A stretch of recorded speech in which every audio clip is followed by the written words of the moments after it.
ఈ రోజు కొత్త ఇంటి కోసమని పెయింట్స్ కొనడానికని కోరవతాకు వచ్చామండి. కోరవత అంటే కేరవత అనే అర్థము, కాకపోతే కేని కో అని పిలుస్తారు ఇక్కడ, సో అందువల్ల కోరవత అంటాము. కోరవతలో అయితే రకరకాల పెయింట్స్ గానీ లైట్స్ గానీ చాలా చాలా రకాలు ఉంటాయండి. సో ఇక్కడైతే కోరవతలో మేము తీసుకున్నాము. మామూలుగా అయితే శాంపిల్ బుక్ అయితే తీసుకెళ్లాను నేను. దానిలో సెలెక్ట్ చేసుకుని ఏమేమి కలర్స్ ఏమేమి వేయాలి ఏంటి అనేది తీసుకొచ్చాను శాంపిల్ గా. తీసుకొచ్చిన తర్వాత ఇక్కడ మనకి రంగులు అనేవి మనం సెలెక్ట్ చేసుకున్న వాటిని బట్టి వీళ్ళు మిక్స్ చేసేస్తారు, మనకి డైరెక్ట్ గా ఇచ్చేరు. సో దానిలో మిక్స్ చేసేస్తున్నారు. మేము లైట్ బిస్కెట్ కలర్ లాగా ఒకటి, తర్వాత కొంచెం లైట్ పింక్ లాగా ఒకటి తీసుకున్నాము, ఎందుకంటే కారినా కావాలనింది తన రూమ్ కి. సో అందువల్ల లైట్ పింక్ ఒకటి తీసుకున్నాము. ఈ బాటిల్స్ అనేవి ఎలా చెక్ చేస్తున్నారో ఏంటి అనేది చూడండి. మిక్స్ చేయడం కూడా చాలా బాగుంది. ముందైతే ఈ మషిన్ తోటి ఈ బాక్స్ అనేది కొంచెం కట్ చేస్తున్నారు. కట్ చేసిన తర్వాత దాన్ని తీసుకెళ్లి వేరే మషిన్ లో పెడుతున్నారు. అది రౌండ్ రౌండ్ గా తిరుగుతుంది అన్నమాట. మనం ఇప్పుడు బట్టలు వాషింగ్ మషిన్ లో వేస్తే ఎలా తిరుగుతాయో సేమ్ అదే విధంగా తిరుగుతుంది. సో ఈ రోజు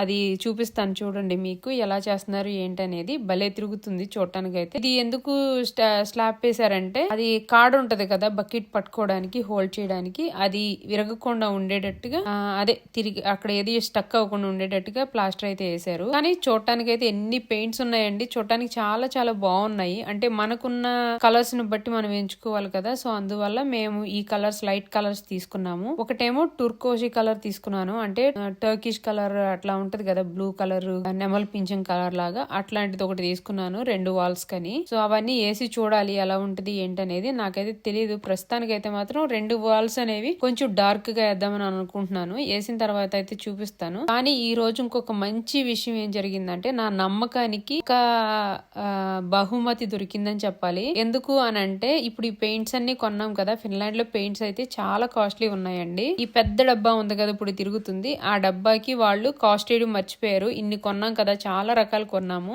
ఆ రకాలన్నీ కొనే తర్వాత ఈ కొత్త పెద్ద డబ్బాకి కాస్ట్ వేయడం మర్చిపోయింది తను. మర్చిపోతే నేను కూడా చూసుకోలేదు, తను 2 బిల్స్ ఇచ్చింది కదా అని చెప్పేసి నేను ముందెళ్ళిపోయి పే చేసేసాను. పే చేసేసిన తర్వాత ఎన్ని శాలరీలు వచ్చినాయని మనం లెక్క పెట్టుకుంటాం కదా అప్పుడప్పుడు. నార్మల్ గా అయితే ఎప్పుడు నేను లెక్క పెట్టనండి, అంటే ఎక్కువ లెక్క పెట్టను, అప్పుడప్పుడు అయితే చూసుకుంటాను ఏమేమి వచ్చినాయి ఏంటనేది. సో బిల్ అంతా చెక్ చేస్తూ దగ్గరగా 280 యూరోల దాకా అయ్యింది. తీరా చూస్తే 128 అని ఒక 2 బిల్లులు ఇచ్చింది తను. అయితే నేను అనుకున్నాను 2 బిల్లులు నాకేనేమో, 2 బిల్లులు ఒకటి దానికి పెద్ద డబ్బాకి వేరుగా వేసిందేమో అని చెప్పేసి తీసుకెళ్లిపోయి పే చేసాము. అమ్మగారు వచ్చారు నాతో పాటు, 2 అమ్మగారులు వచ్చారు, వాళ్ళ హస్బెండ్ వచ్చారు ఒక ఆవిడికి. అందరూ కలిసి వెళ్ళి బయటికి వెళ్ళిపోయాము. వాళ్ళు డబ్బాలు కార్ లో పెట్టడానికి అని తీసుకెళ్లిపోయారు. అయితే బిల్ చెక్ చేస్తుంటే అంటే మనం పే చేసేటప్పుడు కొంచెం లేట్ అవుతుంది కదా, సో బిల్ చెక్ చేస్తుంటే బిల్లులో ఒకటే అమౌంట్ ఉంది, అన్ని ఒకే శాలరీలు వచ్చాయి ఈ బిల్లో. సో మొత్తం చెక్ చేసి మళ్ళీ వెళ్ళి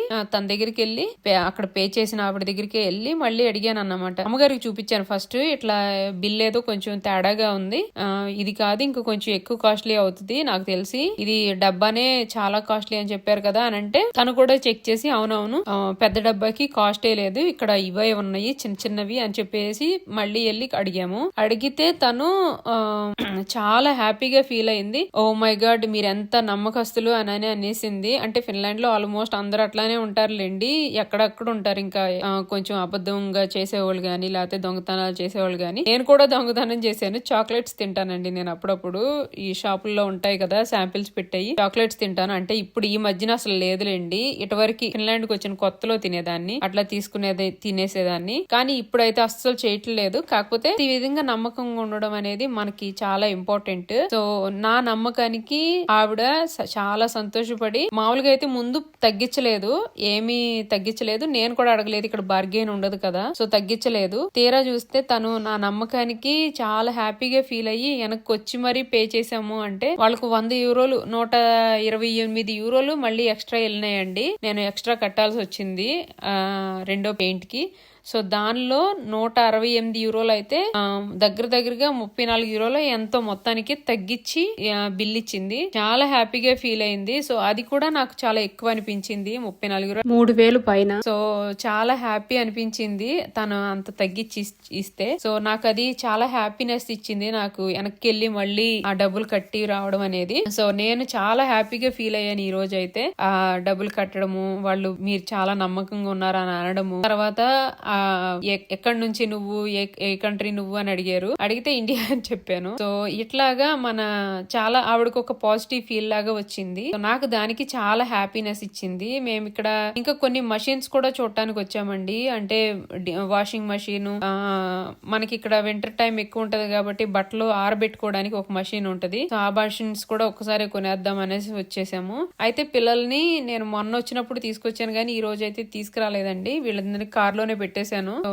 వాళ్ళని అక్కడ పెట్టేసి మామూలుగా ఇప్పుడైతే మషిన్స్ తీసుకెళ్లను, వెంట మామూలుగా చెక్ చేసి వెళ్ళడమే. సో అందుకని చెక్ చేయడము వెళ్ళడమే కాబట్టి నేను పిల్లల్ని అయితే బయటికి తీసుకురాలేదు. వర్షం కూడా ఫుల్ పడుతుంది ఈ రోజు. సో అందుకని లోపలే ఉంచేసి వచ్చేసాను. సో వచ్చి పే చేసి వెళ్ళిపోయాము. పే చేసి వెళ్ళేటప్పుడు అయితే నాకు చాలా హ్యాపీనెస్ ఇచ్చింది. మనిషికి ప్రశాంతంగా ఉందండి. అంటే వాళ్ళకు కూడా నష్టం రాలేదు, నాకు నష్టం రాలేదు. దగ్గరగా 4,000 పైన తగ్గించి ఇచ్చారండి అలెనుస్ అని. ఆల్మోస్ట్ తిరిగి వచ్చినట్టే కదా, అంటే వాళ్ళు తగ్గించి ఇచ్చినట్టే కదా పే చేసే దాని మీద కూడా. సో నాకు అది సాటిస్ఫైడ్ గా అనిపించింది. సో ఎప్పుడైనా సరే మనం జీవితంలో నమ్మకంగా ఉంటే ఏదో ఒక రోజున పైకి వెళ్తామని అనిపించింది. నా యూట్యూబ్ వీడియో గురించి కూడా పెడితే చాలా మంది పేషెన్స్ ఉండాలి, మీది తప్పకుండా రీచ్ వస్తుందని నాకు చాలా మంది కమెంట్ చేశారండి. చాలా thank you me positive feedback కి. నేను కూడా అలాగే అనుకుంటున్నాను. కాకపోతే అప్పుడప్పుడు అలా నెగిటివ్ థాట్స్ వస్తాయి. ఎందుకంటే మోటివేషన్ అనేది ఉండదు. మనం ఇంత కష్టపడి వీడియోస్ పెడుతుంటే ఎవరు చూడట్లేదు, సరిగ్గా లైక్స్ ఇవ్వట్లేదు అనేది కొంచెం అన్మోటివేషన్ వస్తుంది. కానీ నాకైతే నేను చెయ్యాలనే ఉండింది. కానీ ఇంత హడావిడిలో కూడా అన్ని వీడియోస్ పెడుతుంటే ఒక్కసారి కూడా కొంచెం కూడా రీచ్ రావట్లేదు అని చెప్పేసి నాకు కొంచెం బాధ అనిపించింది. అది కాకుండా చాలా మంది స్ట్రైక్స్ వేయడము ఇట్లా చేస్తున్నారు. సో అందుకని కొంచెం బాధ అనిపించి అట్లా చేశాను. అంతేగాని నాకు ఓన్లీ యూట్యూబే ఇన్కమ్ కాదు కదా. సో అందుకని నాకు అంత ఇబ్బంది ఏం లేదు. సో థ్యాంక్ యూ అండి అందరికి. మీరు నా వీడియోస్ లైక్ చేసి చూస్తున్నందుకు చాలా థ్యాంక్ యూ. మీ కామెంట్స్ అన్నిటికి మాత్రం నేను తప్పకుండా ఏదో ఒక రోజున ఆన్సర్ చేస్తాను. ఎందుకంటే ఇప్పుడైతే మాత్రం చాలా బిజీగా ఉండే, అందుకని ఆన్సర్ చేయలేకపోతున్నాను. థ్యాంక్ యూ అండి అందరికి. బాయ్.